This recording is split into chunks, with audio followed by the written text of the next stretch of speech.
መጽሐፍ ቅዱስ ይዛችሁ ከሆነ የዘጸአት መጽሐፍ ምዕራፍ 13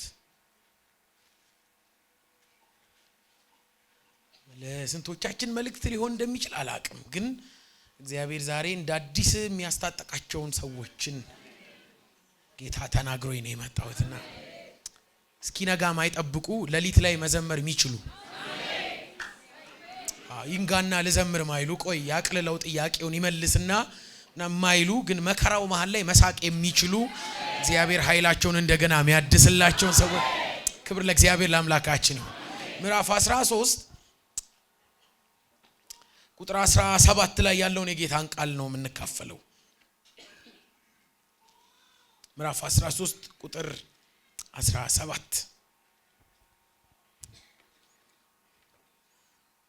የደረሳችሁበት ከሆነ ለምንወደው ለእግዚአብሔር ቃል ክብር ቆመን ነው ይሄን የከበረ ቃል አብረን የምናነበው። ተባረኩ፣ እግዚአብሔር ይባርካችሁ። በጣም እግረ መንገድ እንድንደሰት የምፈልገው እግዚአብሔር ቃሉን ሰጥቶናል። በጣም ነው የምደነቀው የእግዚአብሔርን ቃል ባጠናው ቁጥር ምን አይነት እድል አገኘን። በሶስተኛ በአራተኛ እየተነበበልን ሳይሆን እያጠና ነው ከአስተማሪው ከመንፈስ ቅዱስ ጋር ህብረት እያደረግን በቃሉ ብርሃን ነፍሳችን እንድትነቃቃ አድርጎናል እግዚአብሔር እና ይሄ እድል ነው። የእግዚአብሔር ቃል አለን። አሜን። የሚነበብ የእግዚአብሔር ቃል አለን። ይሄ ትልቅ እድልና የሚያስደስት ነገር ነውና እግዚአብሔር የተመሰገነ ይሁን። የጌታን ቃል አብረን እናነባለን። የዘጸአት መጽሐፍ ምዕራፍ 13 ከቁጥር 17 ጀምሮ የእግዚአብሔር ቃል ሲነበብ እንደዚህ ይላል። በጌታችን በኢየሱስ ክርስቶስ ስም አነባለሁኝ። እንዲህም ሆነ ፈርዖን ህዝቡን በለቀቀ ጊዜ ምንም ቅርብ ቢሆን እግዚአብሔር በፍልስጤማውያን ምድር መንገድ አልመራቸውም። እግዚአብሔር ህዝቡ ሰልፍ ባየ ጊዜ እንዳይጸጽተው ወደ ግብጽም እንዳይመለስ ብሏልና። ነገር ግን እግዚአብሔር ህዝቡን በዙሪያ መንገድ በኤርትራ ባህር ባለች ምድረ በዳ መራቸው። የእስራኤልም ልጆች ከግብጽ ምድር ተሰልፈው ወጡ። ዮሴፍም እግዚአብሔር ሳይጎበኛችሁ አይቀርም አጥንቶቼንም ከዚህ ከናንተ ጋር ታወጣላችሁ ብሎ የእስራኤልን ልጆች አምሏቸው ነበርና ሙሴ የእርሱን አጥንቶች ከእርሱ ጋር ወሰደ። ከሱኮትም ተጓዙ፣ በምድረ በዳውም ዳር በኤታም ሰፈሩ። በቀንና በሌሊትም ይሄዱ ዘንድ መንገድ ሊያሳያቸው ቀን በደመና አምድ ሊያበራላቸውም ሌሊት በእሳት አምድ እግዚአብሔር በፊታቸው ሄደ። የደመና አምድ በቀን የእሳት አምድ በሌሊት ከህዝቡ ፊት ከቶ ፈቀቅ። ክብር ለእግዚአብሔር ይሁን። እንደምናውቀው ነው የዘጸአት መጽሐፍ መውጣት ነው፣ መለየት ነው እና መሻገር ነው። ታውቃላችሁ የእስራኤል ህዝብ የኪዳኑ ህዝብ እግዚአብሔር ያሰነበተው የመራው ያሻገረው የኖረው ህዝብ የራሱ ባልሆነ ህዝቦች መካከልና የራሱ ባልሆነ አገር መሃል ለ400 ዓመት በቆየ ባርነት ታሪክ ተይዞ ቆይቷል፣ ከርሟል። እና ቀድሞ እግዚአብሔር ለአብርሃም እንደነገረው ህዝብ የራሱ ባልሆነ ህዝብ መካከል ወይም ደግሞ የራሱ ባልሆነ አገር መካከል ይቆያል። ኋላ ደግሞ ጽዋው ሲሞላ የአሕዛብ ኃጢአት ጽዋ ሲሞላ እኔ እመጣለሁ በጸናች ክንዴና በበረታች እጄ ህዝቤን ነፃ አወጣለሁ ብሏል እግዚአብሔር። ስለዚህ ከአብርሃም በኋላ ባሉ ትውልዶች መሃል ታውቃላችሁ ይስሐቅ፣ ያዕቆብ በዮሴፍ አማካኝነት ያዕቆብና 72 ነፍስ ወደ ግብጽ እንደሄዱ መጽሐፍ ቅዱሳችን ይነግረናል። እና በዛ ከርመዋል፣ በዛ ቆይተዋል። እና ኋላ ላይ ዮሴፍን ማያቅ ንጉስ ተነሳ። የእስራኤልም ደግሞ የዕብራውያን የህዝብ ቁጥር በጣም እየጨመረ ስለነበር ፈሩና ውስጥም ስጋት ሆነ፣ ለውጭም ስጋት ደግሞ ምክንያት ይሆነናል ብለው የህዝቡን ቁጥር በስራ ጫና ሊቆጣጠሩት ሞከሩ። ግን መጽሐፍ ቅዱስ እንደሚናገር በጣም የሚደንቀኝ ቃል አለ። ባስጨነቋቸው ቁጥር በዙ የሚል ቃል እና በጣም ባስጨነቋቸው ቁጥር ይበዙ ነበርና አዳዲስ ሐሳብ በላያቸው ላይ ቢሞክሩም የማብሻ እንጂ መጥፊያ ሊሆን አልቻለምና በጣም ነው የሚጨምረው ቁጥራቸው። እና ደግሞ ሞት ታወጀባቸው ወንድ እንዲገደል እና እሱም ሊያቆማቸው አልቻለም። እና ቁጥሩ በጣም እየጨመረ መጣ። እና የእግዚአብሔርም ቀን ተቆረጠ ደረሰ። ታስታውሱ እንደነበረ ዘጸአት መጽሐፍ ምዕራፍ 3 እና ሙሴ የአማቱን የዮቶርን በግ ሊጠብቅ በተራራ እየሄደ ያለ ከዚህ ቀደም እንደሚያደርገው ነው የወጣው። የተለየ አይነት አወጣጥ አልወጣም። ምሽግ ላይ አልነበረም። የተለየ ጸሎት ዝግጅት ላይ ምንም አልነበረም። እንደዚህ ከዚህ ቀደሙ በጎቹን ሊጠብቅ ነው የወጣው ወደ ተራራ። እግዚአብሔር ቃል እንደሚናገር ግን ከዚህ ቀደም እንደነበረው አይነት ያልሆነ እንግዳ የሆነ መገለጥ በተራራ ላይ አየ። ሚነድ ቁጥቋጦ ግን ደግሞ ማይቃጠል እና ቀረብ ብዬ አለ እና ምን ጉድ ነው ሲል ለካ ጉድ አይደለም እግዚአብሔር ነው። እና ጫማህን አውልቅ ይሄ ቦታ የተቀደሰ ነው እኔ ነኝ አለው። አንተ ማን ነህ? አይ እኔ ዘላለሙ አምላክ እግዚአብሔር። እሺ ለምን መጣ? ህዝቤን ነፃ ላውጣ። ደግሞ ያንተም ህዝብ ሆኖ ይታሰራል እንዴ? አይገርምም? አንተ ሆነ ደግሞ ህዝብህም ታስሮብህ እንዴት ይሆናል? አይ በቃ ጊዜው ደረሰ። ጎሽ በቃ በጣም ቆንጆ ነው በል ሂድ አለው። ማን? እኔ አንተን ልልክህ ነው የመጣሁት እኮ እኔ ነኝ የምሄደው። የት? ፈርዖን ጋር። አይሆንም። ለምን? ኧረ እኔ እንደ ቅርብ ጊዜ ሞክሬ አልተሳካልኝም። ታውቃላችሁ ሙሴ ሞክሮ የከሸፈበት መሪ ነው አይደል? ትዝ ይላችሁ ከነበረ ግብፃዊው እስራኤላዊውን ሲደበድብ ደርሶና ታው ብሎ ገላግሎ ግብፃዊውን ገሎ እና በቃ ማንንም ያላወቀ መስሎ ባሸዋ መሃል ቀብሮ ነፃ የማውጣት ስሜት ነበር። በማግስቱ ሲመጣ ደግሞ እርስ በርስ ወንድማማቾች ይጣላሉ። በመሃል ገብቶ ሊዳኝ ቢሞክር አንተ እንደ ትላንት እንዳደረከው ልታደርግብን ነው ብለውና አሙት እና ወዲያውም ወሬው ወደ ንጉስ ጆሮ ገባ ወደ ፈርዖን እና ሰማ። ሙሴም ኮብልሎ ወጣ እና የሞከራት አንድ ሙከራ እንኳን ያልተሳካለት ነው አይደለም። እንደ ኦፊሻሊ በግልጽ አይደለም ህዝብ ነፃ ሊያወጣ በስውር የሞከረውም እንኳን ተጋልጦበት አልቻለም። እናንተ ነው ምልክ አለው። አረ ሌላ ሰው ሞክር ግድ የለም ካንተ ጋር ነው ጉዳይ አለው እግዚአብሔር። እኔ አልችልም መናገር እኔ እንትን አልችልም አውቃለሁ አለው። እና እያወቅህ ነው የምትመጣው? አዎ። ታዲያ እሺ እንዴት ነው የሚሆነው? እኔ ካንተ ጋር ሆናለሁ። ያንተ መቻል እኔን አይረዳኝም፣ ያንተ ጎበዝ መሆን እኔን አያግዘኝም። በአንተ ድካም በኩል ግን ህዝቤን ነፃ አወጣለሁ። እሺ ሄጄስ ምን ልበላቸው? ማን ነው ልበላቸው? አይ እንደዚህ የሚባል አይደለም የኔ ስም። እና እንዴት ነው ታዲያ? ያለና የሚኖር እና በዘመን መሃል የሌለበት ክፍተት የሌለ ጥንትም ያለና ወደፊትም ይኖራል። በመሃል ተደናቂዎቹ እኛ እንጂ እሱ ዘላለማዊ ነው። ይሄ ነው አላቸው። ከዛ ደግሞ ለዘላለሙ ደግሞ አንድ ስም አለኝ የአብርሃም የይስሐቅ ያዕቆብ አምላክ ነው የላከኝ በላቸው። ኧረ ተው ግድ የለም ቢለው ቢሰራው በፍጹም ካንተ ጋር ነው ጉዳይ ያለው። እና የከሸፈበትን ፈልጎ ነው ህዝቡን ነፃ ያወጣው። ምናልባት ዛሬ ብዙ ነገር አበላሽታችሁ ከሆነ እንኳን ደስ አላችሁ። የተበላሸበትን እየፈለገ ነው ድል መስራት የሚችለው እግዚአብሔር። ጎበዝ ፈልጓል ነው ፕሮግራም የሚቀጥለው። አቤት ይሄ ጎበዞች ስብስብ አይደለም። እንድናቅም ፈልገው በጣም ኃይለኞች እዚህ ተሰብስበው ከሆነ ተሸውደናል። የዓለምን ኃይል ሊያሳፍር እግዚአብሔር ደካሞችን ሰበሰበ። ያንን ብርቱ ፈርዖንን በጣም ኃይለኛውን በዓለም ነገስታት መካከል አስፈሪውን በጣም አስደናቂና አስፈሪ የሚሊተሪ ስብስብ ያለውን ፈርዖንን በአንድ ምስኪን በበጎች ጠባቂ በእጁ ላይ በትር ባለ ሙሴ ነው ህዝቡን ነፃ ያወጣ። የእግዚአብሔር ቃል እንደሚናገር ህዝቡን ነፃ ሊያወጣ ሙሴ ላከውና ከዛ እግዚአብሔር ቃል እንደሚያወራን ሙሴም ሄደና የሄደበት ቦታ ታውቃላችሁ በጣም ከባድ ቦታ ነው።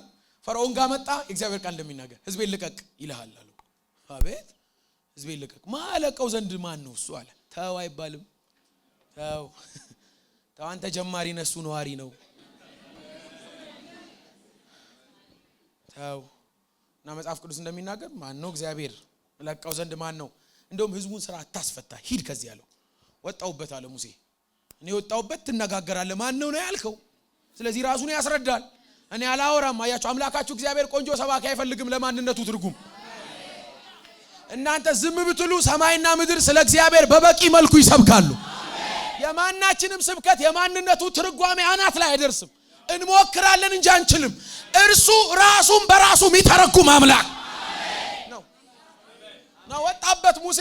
ከዛ አሁን ራሱ እግዚአብሔር ራሱን ሊያብራራ ነው። ትዝ ይላችኋል ራሱን ሲያብራራ 10ቱ መቅሰፍቶች ትዝ ይላችሁ ከነበር በዘፈቀደ የሆኑ አይደሉም። ዝም ብለው እንደው በአጋጣሚ እንትን ሲመጣ አይደለም። ታስታውሱ ከነበር ግብጽ የአማልክቶች መናኸሪያ ናት። አንድ አማልክት የላቸውም፣ አንድ ጣዖት የላቸውም። ማአት ነው በቤተ ጣዖቶቻቸው ማአት ነው ያለው። የዝንብ አላቸው፣ የእንትን አላቸው፣ የቁስል አላቸው፣ የልምላሜ አላቸው፣ የፀሐይ አላቸው፣ የውሃ አላቸው፣ የበጋ አላቸው፣ የክረምት አላቸው፣ የጨረቃ ማአት እንዳይጎድል ብለው ማአት አዘጋጅተዋል። አንዱ ግን ከሁሉ በላይ በሆነ በዙፋኑ ላይ ያለ እግዚአብሔር ነው። እና በጣም ይሄንን ሙግት እግዚአብሔር ራሱ ሊያብራራ ሲፈልግ ሰፈር አልቀየረም፣ ሰባኪ አልፈለገም። እኔ ራሴን ላስረዳለ እግዚአብሔር ውሃውን ወደ ደም ሲቀይር ትዝ ይላችኋል። አቤት የውሃ አምላክ አላችሁ በየማለዳ ሄደው የሚሰግዱለት እና እግዚአብሔር ውሃውን ወደ ደም ቀየረው። እና ይሄ ሁሉ የሆነው አማልክቷ ቤተ ጣዖቷን ሳትቀይር ነው። እዛው በከተማ እዛው በሰፈር እዛው በምትመለከበት አምላኪም ሳይጎድል እንደ ከዚህ ቀደሙ ካህናቶቻቸው ሳይጎሉ እንዳለ እግዚአብሔር ውሃውን ወደ ደም ቀየረው። እና ምን ጉድ ነው ሲባል አይ አሁን እኮ አንድ እኮ አምላክ እኮ በመካከላችን ተገለጠ። ምን አይነት ነው? የዕብራውያን ይባላል። የዕብራውያን አምላክ ምን አይነት ነው? ምድርና ሞላዋን የሰራ ፍጥረትን በሙሉ ያበጀ ክብር ለእግዚአብሔር ይሁን። እና የውሃ አምላክ ውሃ ወደ ደም ቀየረ። ታስታውስ ከነበረ በውስጥ ያሉ አሶች በሙሉ ሞቱ ይላል። ከተማይቷ በጣም ተበለሻሸች እና ሰው ሁሉ እስኪያ ድረስ የእግዚአብሔር ብርቱ ክንድ በከተማ መካከል ተገለጠ። እግዚአብሔር ራሱን አብራራ እና ከዛ ወደ ፈርዖን መጣና ሙሴን ጠራው እና የእግዚአብሔር ቃል ሲናገር እንደዚህ ይላል። ተው በቃ እኔ ገብቶኛል ምን አይነት ብርቱ አምላክ እንደሆነ አውቄያለሁ አለ እግዚአብሔር። እና ታውቃላችሁ የውሃው መበላሸት ጋር ብቻ አይደለም መጽሐፍ ቅዱሳችን የሚነግረን፣ ውሃው ወደ ደም መቀየሩ ብቻ አይደለም መጽሐፍ ቅዱሳችን የሚነግረን። ቀጥሎ ደግሞ ሌሎች የተፈጠሩ ሌሎችም ደግሞ ተአምራቶች አሉ። 10 ይሆናሉና በዚህ ሁሉ ውስጥ እግዚአብሔር ከዙፋን ወርዶ እኔ ማለት ብሎ ሲያወራ ጮክ ብሎ አትመለከቱ። እኔ ማለት እንደዚህ ነኝ ምናምን እያለ ሲያወራ አትመለከቱም እግዚአብሔር። ይልቁንስ መጽሐፍ ቅዱስ እንደሚናገር አንበጣ ላከባቸው ይላል። ታስታውሱ ከነበር እዚህ ናቸው። ቁንጫ ላከባቸው ይላል። እባጭ ላከባቸው ይላል። እና ከባድ የሆነ አይነት መቅሰፍት በከተማው መሃል ወደቀ። ይሄ ሁሉ ቆይ ጉድ ምንድነው ሲባል አይ ዕብራውያን እኮ አምላክ አላቸው ነው። እና ምን አይነት ነው አምላካቸው? አምላካቸው የውሃ ብቻ የሚባል አይደለም። አምላካቸው የልምላሜ ብቻ የሚባል አይደለም። አምላካቸው የሆነ ነገር ብቻ ይባል። ታዲያ ምን አይነት ነው? ሁሉን የፈጠረ ሁሉን ነገር ማስተካከል የሚችል ምን ማለት ነው? ውሃውን ወደ ደም መቀየር ብቻ ሳይሆን ወደ ደም የተቀየረውን ውሃ ወደ ቦታው መመለስ የሚችል ይሄ ሁሉ ሲሆን አምላኪዎቻቸው እንዳሉ፣ ካህናቶቻቸው እንዳሉ፣ ቤተ ጣዖቱ እንዳለ ሁሉ እንዳለ ሆኖ እግዚአብሔር አማልክቶቻቸውን አከሸፉ። እንዳሉ ሰፈር ሳይቀይሩ እንዳሉ በከተማዎቻቸው መካከል አምላክስ ተባለ። አምላክ እንደው እንደ ዕብራውያን ነው። አያችሁ የተጨቆኑ 400 ዓመት ባሪያ የነበሩ ልብስ ያለወጡ የሚገረፉ ጅራፍ ላያቸው ላይ የሚያልቅ በፀሐይ የሚንከራተቱ መሃል እግዚአብሔር ገባና የበረታ ፈልጎ አይደለም ስሙን ያስተዋወቀው። የተሻለ በጣም የቻለ በጣም ጎበዝ የሆነው ፈልጎ ታዲያ የተጣለው መሃል ገባና አምላኩ ነኝ። ክብር ለእግዚአብሔር ይሁን።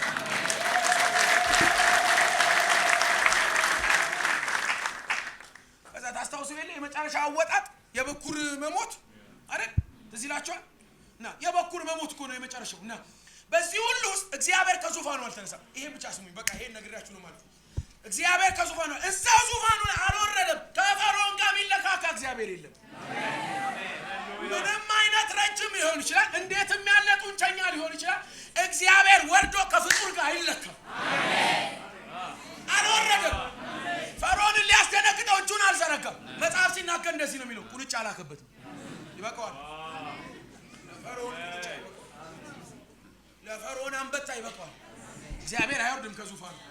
የመጨረሻው መቅሰፍት ላይ ግን ትዝ ይላችኋል፣ ሎርድ ነው አለ። ትዝ ይላችኋል የበኩር መሞት ላይ እኔ ነኝ አሁንም አልፎ አለ። እስካሁን አንበጣ አልፏል፣ እስካሁን ጓጉንቸር አልፏል፣ እስካሁን ቁንጫ ምናምን አልፏል። አሁን ግን እኔ አልፏል። ለምን ሲባል ይሄ የመጨረሻ መውጣት ስለሆነ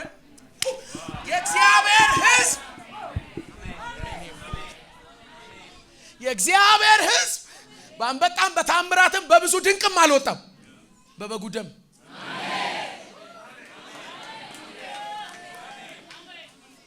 ሻባሃዶ ቬጋ ባጋዶስ ፕሬቫል እኔ ለዚህ ድነት ወርዳለሁ አለ። አሁን የመጨረሻው መውጣት ላይ ይኸውላችሁ የእግዚአብሔርን ሕዝብ ነፃ ያወጣው ታምር አይደለም። ዳትሷ እየተሰበሰብ ነው። ይኸውላችሁ እዚህ ከመጣን በኋላ ጨጓራ ሊድንም ላይድንም ይችላል። አይን ሊበራም ላይበራም ይችላል። ሽባ ሊተረተር ላይተረተር ይችላል። አንድ ግን ከሰማይ ወደ ምድር የተዘረጋ ሁሉንም ሰብስቦ የያዘ የእግዚአብሔር ልጅ ኢየሱስ ታርቶልናል። ለዚህ ነው በኮንፊደንስ ድነሃል ወይ ስንባል ቀና ምንለው። አዎ ምንለው አያ ይወል ምን አንዳንዶቻችን መኪና ሊኖረን ይችላል፣ ላይኖረንም ይችላል። ቤት ሊኖረን ይችላል፣ ላይኖረን ይችላል። አንዳንዶቻችን አግብተን ሊሆን ይችላል፣ ላናገባ እንችላል። መጽሐፍ ሲናገር ግን ሁላችን ያለን ከሰማይ የተሰጠን የእግዚአብሔር ሕይወት በክርስቶስ በኩል አለን። ይሄን ሊያረጋግጥ እግዚአብሔር ወርዳለሁ አለ። ስወርድ ግን ማንም ኢንቮልቭ እንዲያረጋ አልፈልግም አለ። በዚህ ጉዳይ ውስጥ የማንም እጅ እንዲገባ አልፈልግም። ሙሴም ቤት ግባ፣ አሮንም ቤት ግባ፣ በሩን ዝጉት። በር ተዘግቶ ነው የምሰራው።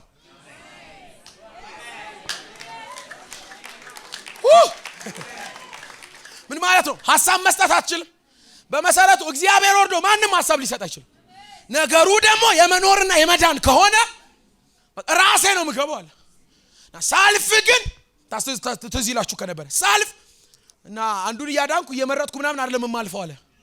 በቃ እየገደልኩ ነው የማልፈው። በእግዚአብሔር ፊት ማንም ሊቆም ስለማይችል ግን አለ እግዚአብሔር ኢኮኖሚ ሳልቬሽን ሚስትሪ ግን ሳልፍ እናንተን እንዳልገላችሁ ቀድሜ የሚሞትላችሁን አዘጋጅላችኋለሁ። ምን አሉት? ሁሉም ሰው ለየቤቱ አንድ ተባት ጠቦት ያዛለ። ታስታውሳላችሁ? በግ ሊሆን ይችላል፣ ፍየል ሊሆን ይችላል። እስከ 14 ቀን ጠብቁት። በ14ኛው ቀን ታጠቁ፣ ጫማችሁን አግቡ፣ በራችሁን ዝጉ፣ በትራችሁን ያዙ። ከዛስ እረዱት። ከዛስ ምትበሉበት ቤት በሙሉ ተሰብሰቡ፣ ማንም ሰው እንዳይወጣ። ከዛስ ያረዳችሁበት ቤት በር መቃኑንና ጉበኑን ቀቡት፣ ውስጥ ደግሞ ስጋውን ብሉት። አቤት የታረደው ነው የሚበላው። ውስጥ ትበሉታላችሁ፣ ውጪ ደግሞ ይቀባል። ከዛስ ሳልፍ ፈርቻ አይደለም እናንተም ቤት ማልፈው፣ አሳዝናችሁኝ አይደለም ማልፈው። ታዲያ በኋላ ሞት እንዳይገባ ቀድሞ በቀን የሞተ ስላለ ይሄ የትኛውም ጠቢብ አይምሮ ሊያዘጋጀው አይችልም። የትኛውንም የእግዚአብሔርን ቅጣት የማንም ጉልበት ሊያልፈው አይችልም። እግዚአብሔር ባዘጋጀው የድነት በር በኩል ግን ሁላችን ለመትረፍ እድል አግኝተናል።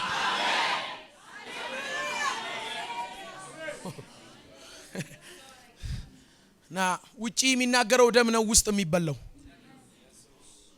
ምንም አልቀየሩም። ራሱ የታረደው ነው የተበላው። ና ታስታውሳላችሁ፣ እግዚአብሔርም አለፈ ይላል። ና እግዚአብሔርም ሲያልፍ ና በግብጽ ቤት ዋይታ ለቅሶ ሞት ሆነ፣ በዚህ ቤት ግን መብላት ነው። እዛ እያለቀሱ እዚህ ይበላል። ነው ኦሬዲ ጫማ ለብሰዋል፣ ምንም አልቋል። ሲነጋ ፈርዖን በየበራቸው ያንኳኳ ውጡልኝ አለ። ታሳውዳ ትዝ ይላችሁ ከነም ውጡ በቃ አልችልም አለ። እግዚአብሔር አልፎ ማንም አይቆምማ። ለካ ዝም ብሎ ያዘጋጀው ለካ እግዚአብሔር እስኪያልፍ ነው። ብዙ ምልክቶች ለካ እግዚአብሔር እስኪወርድ ነው። አንዳንድ ምልክቶች ማቆያ እንጂ መዳኛ አይደሉም። ፋይናሊ በክርስቶስ በኩልኛ የሚያገኘነው የዘላለም ድነት ይሄው አይደል? ማቆያዎች ተገልጠው መጡ። ልክ ኢየሱስ ጋር ሲደርስ አከተመ፣ እዳው ተከፈለ። በሱ ደም በኩል ወደ ሰማይ ቀና ማለት ይቻላል። ክብር ለእግዚአብሔር። ይኸውላችሁ ና ህዝቡ ነፃ ወጣ። በቃ እኔ ይሄን ልላችሁ ነው የቆምኩት። የሚደንቅ የጌታ መንፈስ አለ። ደስ ይበላችሁ። እንደዚህ አይነት ጉባኤ ውስጥ ማሆናችሁ ራሱ፣ እንደዚህ አይነት ቦታ መገኘታችን ራሱ ክብር ለእግዚአብሔር ይሁን። ና እግዚአብሔር ቃል እንደሚነግረን የእግዚአብሔርም ህዝብ ከፈርዖን ባርነት ነፃ ወጣ። እንደውም ሴቶች በመቤቶቻቸው ፊት ሞገስ አግኝተው ወርቅ፣ ጉትቻ ምናምን ተሸለሙ አይደል? ና አስባችሁታል? እንደዚህ እኮ የሚሸኝ ማንም የለም። አውልቃ ነው እኮ የሚለው ሰጧቸውና ልብስ ሳይቀይሩ ዘንጠው በወርቅ ያብለጨለጩ እና አንዳንዶች ጊዜም አልነበራቸውም ደግሞ መያዣም ስለሌላቸው ሊጦቻቸውን በጨርቆቻቸው ጠቅልለው በኋቃም አልነበራቸው እና በቃ ግር ብለው ወጡ። መጽሐፍ ሲናገር አሁን ስናነብ ትዝ ይላችኋል። የእግዚአብሔርም ህዝብ ተሰልፎ ወጣ የሚል ቃል። አቤት እኔ ስቃለሁ። እዚህ ጋር ስደርስ በተገኘው ቀዳዳ ሮጠህ አምልጥ አልተባለም። አሁን ፈትቻለሁ ሮጠህ የትም ገብተህ ምድድን ከሆነ ዳን የለውበትም አላለውም እግዚአብሔር። ታዲያ እንዴት ወጣ ካላችሁ ተሰልፎ ረጋ ብሎ ተሰልፎ ምን ማለት ነው? እና ጎበዙ ቀድሞ ሊሆን ይችላል፣ ብርቱ ቀድሞ፣ ከዛ ከኋላስ አቅመ ደካማውም ከዘራውን ይዞ ብላቴኖችም ቀስ እያሉ እና ግልገሎች በጎች ቀስ ተሰልፎ አላፊው እግዚአብሔር ነው። እግዚአብሔር ባለፈበት መንገድ ግልምጫ አያቆምም። ቢደብረው ቢያኮርፍ የፈርዖን ሰራዊትና ህዝብ እንደው የሆነ ነገር ቢሰማው እግዚአብሔር ቃል እንደሚናገር ህዝቡም ተሰልፎ ወጣ። ይሄ ሁሉ ነገር ለምን ነገርኳችሁ? በቃ ይሄን ነገራችሁ ልጨርስ ስለፈለኩኝ ነው። እና እንደዚህ እግዚአብሔር የረዳው ህዝብ፣ እግዚአብሔር እንደዚህ የተጠነቀቀለት ህዝብ፣ እንደዚህ አይነት አምራት በመካከሉ የተደረገለት እና እኔ አምላኩ ነኝ ብሎ ራሱን ያስተዋወቀው ህዝብ ሲመስላችሁ ወጥቶ ለማውጣት እንደዚህ አይነት ኃይል የተገለጠለት ህዝብ ወጥቶ ባንዴ ከናን ግብት የሚል አይመስልም? አማልክት አፍርሶለት ስንት ተአምራት ሆኖ ፀሐይ እየጋረደ እንትን እያደረገለት የሆነ ተአምር ሆኖ እና የበኩር ሞት አሻግሮት እግዚአብሔር ራሱ ወርዶለት ባንዴ ብድግ ብሎ ከናን ግብት። በቃ ምን ያስፈልጋል ታዲያ? አንድ ቀን ሁለት ቀን እሺ ይሁን በቃ ብሎ ግብት። መጽሐፍ ሲናገር 600 ሺህ የተቆጠሩ ሰዎች አብረው ወጥተዋል ከአሕዛብ ጋር ከውጪ ማለት ነው። ከተደባለቁ አሕዛብ ሰዎች 600 ሺህ እስካሁን እኔ በቁጥሩም ብዙ ነው አይደለም በሰው አቤት የሚርበው 600 ሺህ የሚጠማ 600 ሺህ ቦታ የሚፈልግ የሚፈራ የሚደነግ 600 ሺህ እግዚአብሔር አንድ ሆኖ አሜን ባንዴ ግብት የሚያረጋቸው ነው ይመስለኝ። እኔ እንደዛ ነበር ሲመስለኝ የኔ ዝግጅት ባቤት በቃ እንዲህ ካረጋቸው ባንዴ ገቡ ብዬ ስዘጋጅ መጽሐፍ ሲናገር ስናነብ ትዝ ይላችኋል። ምንም ቅርብ ቢሆን ይላል ራሱ ኢነርጂ አይፈጅም። በቃ አስወጣቸው ገቡ በቃ ብዬ ስጠብቅ ምንም ቅርብ ቢሆን እግዚአብሔር በፍልስጤማውያን መንገድ አልመራቸው። ደግሞ በቀናው መንገድ ነው የሚለው። በቀናው መንገድ አልመራቸውም። ሰው ከዚህ በፊት በሄደው ማለት ነው ሞት በሌለበት፣ ሽፍታ በሌለበት፣ ገዳይ በሌለበት፣ ምናምን የሚያስፈራ ነገር በሌለበት መንገድ ነው። የፍልስጤም መንገድ ማለት ቀላል ነው። በሱ መንገድ አልመራቸውም ይላል። ታዲያ ሲባል በዘወርዋራው ነው እኮ የሚለው። ይሄ ሁሉ ኢንቨስትመንት አውጥተህ ይሄ ሁሉ ዋጋ ከፍለ በህዝቡ መካከል እንደዚህ ባለ ክብር ተገልጠ ምን ማለት ነው እንደዚህ ማሰግየት? አይ ህዝቡ ባለው ነገር ኮሽ ባለ ቁጥር ይመለስ እንዴ አለ እግዚአብሔር። ታዲያ ምን ልታረገው ነው? ላሰለጥነው። እዛ ገብቶ አይሰለጥንም። አይ ከነዓን የሰለጠነ ነው የሚገባው።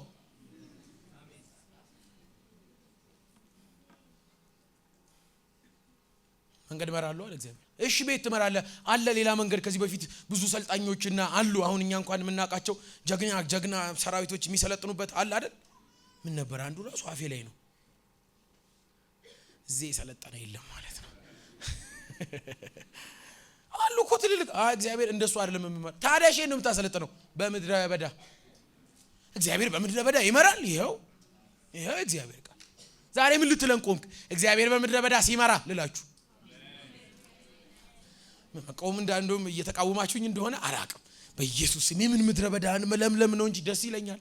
ባንዴ ዘው ብንል ወተትና ማር ምታፈስ ከተማ ያልቆፈርነው ምንጭ ያለበት ወይን ያልተከልነው በተገኘበት ባንዴ ግብት ብለን እርፍ ቤቶቻችን ግብት ብል ደስ ባለኝ። እግዚአብሔር ግን እንደዚህ አይነት አይደል፣ እንደዚህ አይነት አመራር የለውም። እንዴት መራቸው? በምድረ በዳ።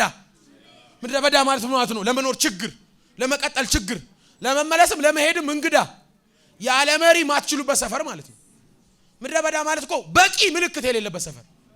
የት ነገ ብትባል አንድ የምትጠራው ነገር ከእንትኑ በኋላ ምን ቢባል ባዶ ምድረ በዳ ማለት እኮ ራሱ ስሙ ራሱ ባዶ ምድር ማለት ነው። በባዶ ምድር እመራለሁ አለ እግዚአብሔር። አረተው አይ እንዴት ነው የምትመራው? ሁለት ነገር ነው እንድታዩልኝ የምፈልገው። እግዚአብሔር ህዝቡን በምድረ በዳ ሲመራ እንዴትና እንዴት ነው? ሁለት ነገር በቃ። እንዴት ነው የምትመራው? አንደኛ ኖሬ አለ እግዚአብሔር፣ አብሬ ሆኜ። እግዚአብሔር ህዝቤን ምድረ በዳ እመራለሁ ሲል ከላይ ያንዣበበ አሁን በዚህ ጋር እያለ ሳይሆን ትዝ ይላችኋል፣ ከቶ ፈቀቅ ሳይል። ታዲያ ልነግራችሁ የመጣሁት ይሄን ነው። ምድረ በዳው እንደዚህ ነው፣ ምድረ በዳው በጣም ሊያልቅ ነው ምናምን ልላችሁ አይደለም። የትኛውም ከባድ ምድረ በዳ ሊሆን ይችላል፣ ከእግዚአብሔር መገኘት ግን አይበረታም። እግዚአብሔር ቃል ሲናገር እንደዚህ ነው የሚለው እኮ አይታችሁ እንደነበር። እግዚአብሔርም ከፊታቸው ሄደ ነው የሚለው እና እነሱ ከሚረግጡት እርምጃ በፊት ቀድሞ ሚረግጥ በተገኘበት ሻባሃዶ ፈጋ ባህዳሪያ ይሄ ሁሉ ህዝብ ብትን አይልብኝም። ይሄ ሁሉ ህዝብ አይጠፋም። ይሄ ሁሉ ህዝብ እንዴት ነው የሚሆነው? እንዴትም አይሆንም። እንዴት? እግዚአብሔር አብሮት አለ። ይሄ ምድረ በዳ መንገድ አያጠፋም። ያጠፋል። ልክ ነው እኮ ይሄ ምድረ በዳ መንገድ ገዳይ የለውም አለው። ታዲያ ህዝብ አይጠፋም። እንዴት አይጠፋም? አብሮት።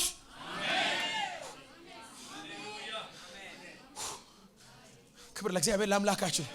መዝሙረኛ የተናገረው አንድ ቃል ትዝ ይላችሁ የለ? እግዚአብሔር እረኛዬ ነው፣ የሚያሳጣኝ የለም። በለመለመ መስክ ያሳድረኛል፣ በረፍት ውሃ ዘንድ ይመራኛል። ነፍሴን መለሳት፣ ስለ ስሙ በጽድቅ መንገድ መራኝ። በሞት ጥላ መካከል እንኳን ብሄድ አንተ ከኔ ጋር ነህና ክፉን። የመንገዱ ጤናማነት አይደለም መዳረሻዬን የሚወስነው፣ የተስተካከለው ጎዳና አይደለም የት እንደሚደርስ የሚያመለክተኝ። እንዴትም ይሁን ተራራም ይብዛው ከፍም ዝቅም ይበል፣ በአንድ ነገር እርግጠኛ ነኝ፣ እግዚአብሔር ከኔ ጋር ከሆነ ያለኝ ቦታ ደርሳለሁ።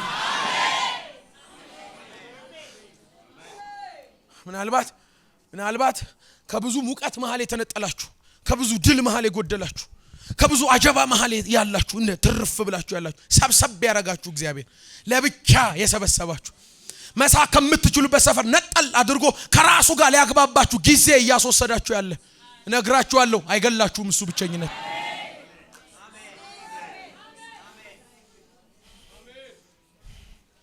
እግዚአብሔር ምድረ በዳ አይገልም። በእውነት ደግሜ እነግራችኋለሁ፣ የእግዚአብሔር ምድረ በዳ አይገልም። እግዚአብሔር ቃል ሲናገር እኔ አብሬያቸው ሆነ። ኮንፊደንስ ምንድነው? በእንደዚህ ያለ በጣም በሚያስጨንቅ ምድረ በዳ መሃል ከኔ ጋር ያለው ማን ነው? የትኛው ምድረ በዳ ላይ አብሯችሁ እስከ የትኛውም ጥግ ሊሄድ የሚችል ከእግዚአብሔር ውጪ? ይኸውላችሁ ታስታውሳላችሁ ስናነብ ከሱኮትም ተጓዙ፣ በምድረ በዳው ዳር በኤታም ሰፈሩ፣ በቀንና በሌሊትም ይሄዱ ዘንድ መንገድ ሊያሳያቸው ቀን በደመና አምድ ሊያበራላቸው ሌሊት በእሳት አምድ እግዚአብሔር በፊታቸው ሄደ። እነግራችኋለሁ በእግዚአብሔር ምድረ በዳ ቀልጦ የቀረ የለም። እግዚአብሔር ለማሰልጠን በጠራው ምድረ በዳ ጠፍቶ የቀረ የለም። እግዚአብሔር እያሰለጠነ የሞተበት የለም። ይልቁንስ በምድረ በዳ ኃይል መጨመር ይሆናል። በምድረ በዳ ሞገስ መጨመር ይሆናል። ባካችሁ ላስቸግራችሁ ጮክ በሉና እግዚአብሔር ከኔ ጋር አለ በሉ እስኪ። እግዚአብሔር ከኔ ጋር አለ። ይሄ ነው ጥቅም ያረጋኝ፣ ይሄ ነው ቀናም ያረጋኝ፣ ይሄ ነው በመሃል መዝሙር የሚያሰኘኝ፣ ይሄ ነው በመሃል ጸሎት የሚያሰኘኝ፣ ልሳኔን የሚያመጣው ይሄ እግዚአብሔር ከኔ ጋር። መሪያችሁ ምቹ መንገድ መራጭ አይደለም። መሪያችሁ ምቹ ቦታ የሚመርጥ አይደለም። ሰፈር ቀይሮ ዳር ሆኖ የሚመለከታችሁ አይደለም። የገባችሁበት አብሮ የሚገባ የምታልፉበት አብሮ የሚያልፍ ከናንተ በፊት የቀደመ አላችሁ እግዚአብሔር። ስለዚህ ምን እያልከን ነው? የእግዚአብሔርን ምድረ በዳ ውደዱት፣ የስልጣናውን ቦታ ውደዱት። ቦታው ስለሚመች ነው አይደለም። በጣም ቀና ስለሆነ ቀና አይደለም፣ ምድረ በዳ ነው። ታዲያ እንዴት እንውደደው? ስላለ ሲመራ ተጠያቂው እሱ ነው።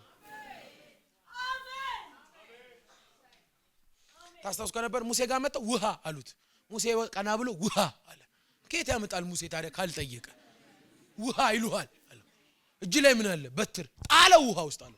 ጣልኩት። ቅዳና አስታቸው ቅመሱ ሲባል ውሃው ተፈወሰ። ምንጭ ሳይቀይር ውሃ ቀየረ። ሲመራ ደግሞ እያቀረበ ነው። ትዝ ይላችኋል። እግዚአብሔር በምድረ በዳ ሲመራ በመገኘቱ ነው። እግዚአብሔር በምድረ በዳ ሲመራ እየታደገ ነው። እግዚአብሔር በምድረ በዳ ሲመራ እያቀረበ ነው። ምን ይበላል አይባልም እግዚአብሔር ሲመራ። አሜን ነው። ምን ይጠጣሽ የት አይባልም እግዚአብሔር ሲመራ። ትዝ ይላችሁ ከነበር እዚሁ ጋር እንድጨምርላችሁ ፈጽማለሁ። ትዝ ይላችሁ ከነበር ህዝቡም ሄደ ውሃ ጠጣ፣ ደስ አለው። አቤት ምን አይነት እግዚአብሔር ነው ብለው አለፋሉና ስንቆቻቸው ጨረሱ። ከሁለት ወር በኋላ ምዕራፍ 15 ላይ የያዙትን ምናምን ጨረሱ። ሁለት ወር ምናምን ላይ ከዛ ሙሴ ጋር መጡና እንጀራ አሉት። እዛ በምድረ በዳ እዚህ ልገለን ነው እንዴ? ግብጽ እያለን እኮ ዱባ አለ አሉት። ያኔው ዱባ እንዳሁኑ ከሆነ አዝናለሁ፣ እኔ አዝናለሁ። እንዴት እኔ አሁን ሰው እንዴት ዱባ ይናፍቃል? በዚህ ካላችሁ ይቅርትሉኛላችሁ። እኔ አላውቅም። አሁን የዱባ ጣዕም እንዴት እንደሚናፍቃል። ሽንኩርት አሉ እናንተ መጽሐፍ ሲናገር ሽንኩርት እዛ ብንበላ እዚህ ዱባ ብንበላ በምድረ በዳ በረሃብ ልገለን እንጀራ አሉት። ሙሴ መጣና እንጀራ አለው። እግዚአብሔር እንጀራ እያሉ ነው 600 ሺህ አሁን እንዲዚህ ምድረ በዳ ይውላችሁ። እኔ ግን መንገድ ልንገራችሁ እግዚአብሔር ለምን ይመስላችኋል በምድረ በዳ ያመጣቸው?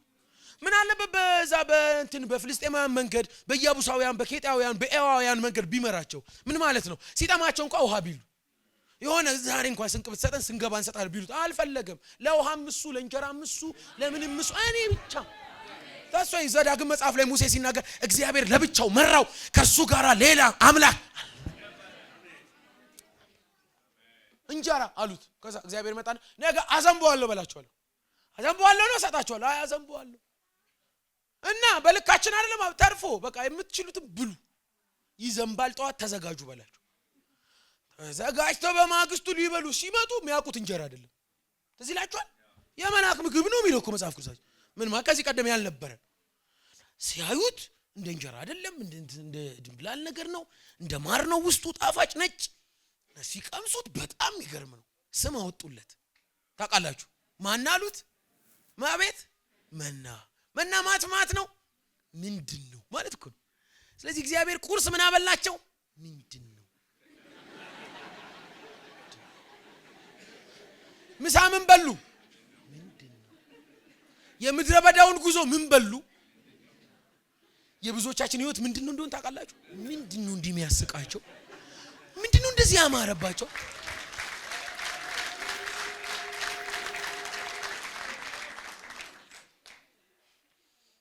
የእግዚአብሔር ምድረ በዳ ታውቃላችሁ ለውጪ ምንድነው ለኛ የተኖረኝ ነው እኮ እኛ እኮ እየኖርነው ነው እኛ እናውቀዋል ምንድነው አብራራው ብትባል ከዚህ ቀደም ስለሌለ በቃ ምንድነው ራሱ እኛም አልገባንም ነው እኮ እሺ እንዴት አይነት ነው አረ እንዴ በቃ እንደሆነ ነው ግን የለም እንደዚህ ቀምሰናና ሽንኩርት የለመነ ነው መና ይበላው እግዚአብሔር ሲመራ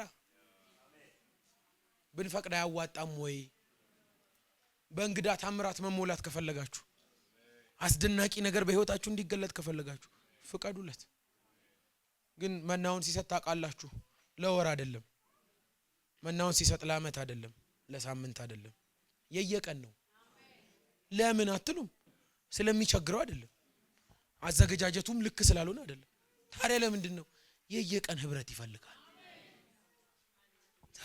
ዛሬ በጣም ጥሩ በልታችሁ ነገ ስትባል እግዚአብሔር አለ እንድትል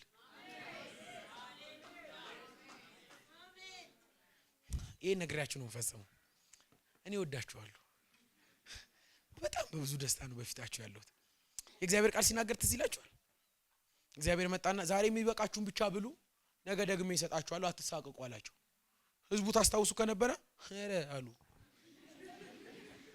የግብጽ ጌታ ነው ሲደበድባቸው ይኖረው ዛሬ ከሰጣቸው ቀለብ ነገ ላይ ሰጣቸው ይችላል ዛሬ ደግ የሆነው ጌታ ነገ ላይ ኖር ይችላል አቤት ስለዚህ ሞኝን ፈልግ ብሎ አፍሰው ገቡ በልተው ሲያድሩ በማግስቱ ምን ሆነ አደረ ነው ቢለው ደስ አይልም አማርኛው ተበላሽቶ አደረ እግዚአብሔር በማግስቱ መጣና አላመናችሁኝም ማለት እኔ ተሄደባችኋለሁ እኔ እኮ አለሁ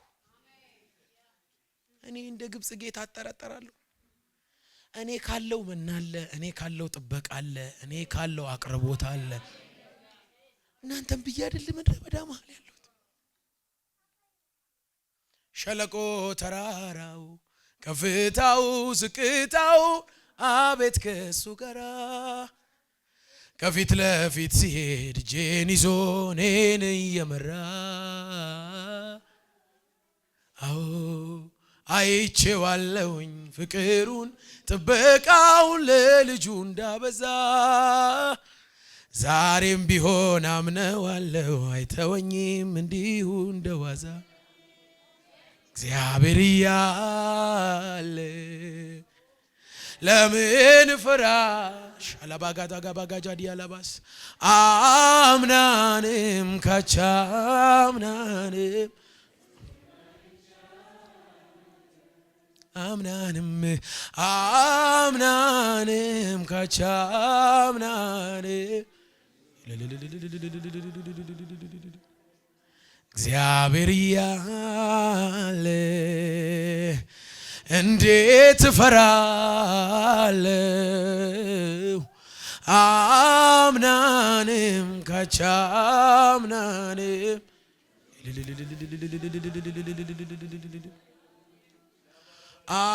አምናንም ካቻምናንም በሱ አልፌያለሁ ሸለቆ ተራራው ከፍታው ዝቅታውን አቤት ከሱ ጋራ ከፊት ለፊት ሲሄድ ጄን ይዞ እኔን እየመራ አዎ አይቼዋለሁኝ ፍቅሩን ጥበቃውን ለልጁ እንዳበዛ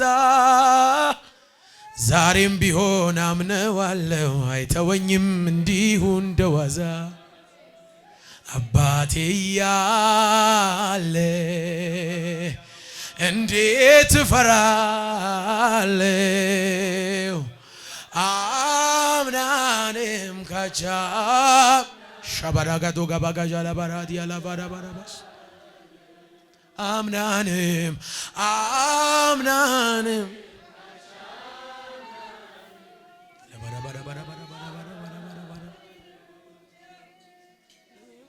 ለኔስ ማረፊያዬ ጌታ የዘላለም መኖሪያዬ ክብሩን አይቼ ጠግባለሁ ሞገሱ ፈሷል በላይ ከሱ ጋር መሆን መርጣለሁ ኢየሱስ ክብር በሞላበት መኖሪያዬን አድርጎታል ራሱ በሚገኝበት ደስታ ተስፋዬ በጌታ ሙሉ ነው። ከእንግዲህ ምንስ ያሻኛል?